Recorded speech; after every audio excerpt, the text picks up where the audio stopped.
ایک زمانہ تھا کہ ہمارے گھروں میں طغرے لگا کرتے تھے. کسی کے گھر میں غوث پاک کے روضے کی تصویر، کسی کے گھر میں غریب نواز کے روضے کی تصویر، کسی کے گھر میں لکھا ہے یا رسول اللہ یا محمد. بچہ بچپن سے جب دیکھتا تو اس کا ذہن بن جاتا کہ میں اور میرے باپ غوث پاک والے ہیں، ہمارا تعلق غریب نواز سے ہے، ہم سنی مسلمان ہیں.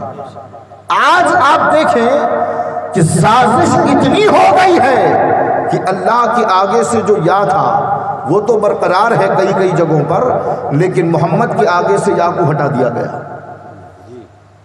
میں کل ہی کی بات بتاؤں، بات چیت ہو رہی تھی تو بات میں بات نکلتی گئی، اور ہمارے بڑے حضرت علامہ سید بابر اشرف صاحب نے میرا ذہن اس طرف راغب کیا اور مجھ سے کہا کہ سید صاحب آپ سمجھ نہیں رہے ہیں، یہ باطل قوتیں زمینی کام اتنی خاموشی سے کر رہی ہے کہ ہماری جڑ کٹ جا رہی ہے، ہمیں پتہ ہی نہیں چلتا. کیا بات ہے حضرت، کیا کہنے، ہماری جڑیں کاٹی جا رہی ہے. ایک زمانے میں طغرے لگا کرتے تھے، آج گھروں سے طغرے غائب ہیں، اور طغروں کی جگہ پر کوئی جانوروں کی تصویریں لگا رہا ہے. کہیں گھوڑا ہے، کہیں گدھا ہے، کہیں خچر ہے، کہیں پرندے ہیں، نہ جانے کیا کیا ہے. یاد رکھو مسلمانوں، بات چھوٹی ہے لیکن بڑی پتے کی بات ہے.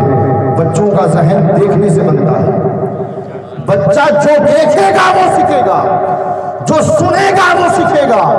اپنے گھروں میں ایسے طغروں کو لگاؤ کہ بچے کو بچپن سے پتہ چل جائے کہ ہمارا تعلق بغداد والی سرکار سے ہے، ہمارا تعلق اجمیر والی سرکار سے ہے، ہمارا تعلق کلبرا والی سرکار سے ہے، ہمارا تعلق مدینے والی سرکار سے ہے، ہمارا تعلق نجف اشرف والی سرکار سے ہے.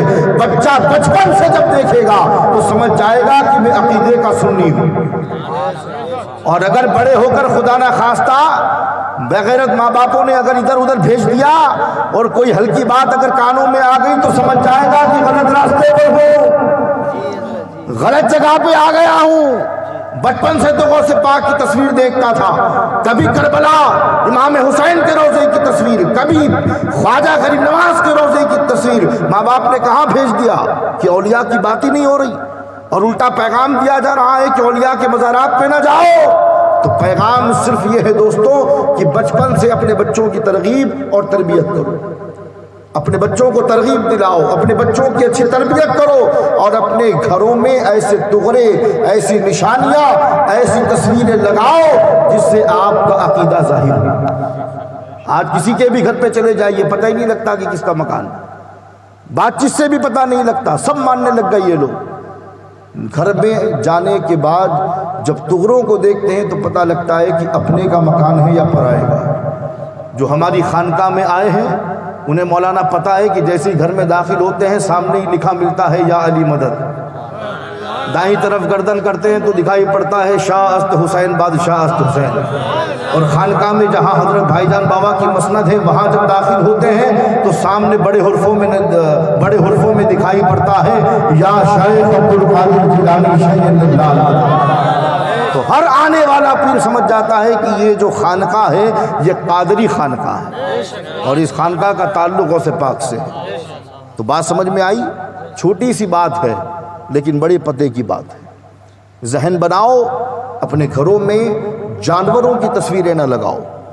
گدھا گھوڑا خچر بکرا بکری کسی کی تصویر لگانے کی ضرورت نہیں ہے. اگر آپ اپنے گھروں کی دیواروں کو زینت دینا چاہتے ہو تو اولیاء کرام کے مزارات کی جو تصویر ہیں، جو فوٹوز ہیں وہ لگایا کرو تاکہ برکتیں بھی رہیں.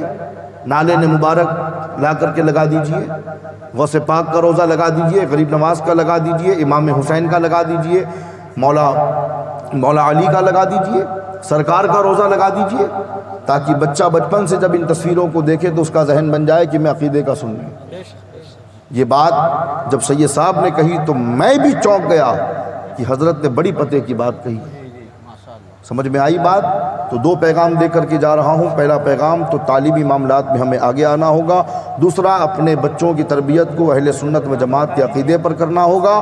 ایسے مدارس میں اپنے بچوں کو نہیں بھیجنا ہے جہاں اہل سنت کے علاوہ کسی اور مکتب کا عالم پڑھاتا ہو، اور ایسوں کے پیچھے نمازیں بھی نہیں پڑھنی ہیں جو اپنے دلوں میں نبی کی عداوت اور بغض لے کر کے مصلی پر کھڑے ہوتے ہیں۔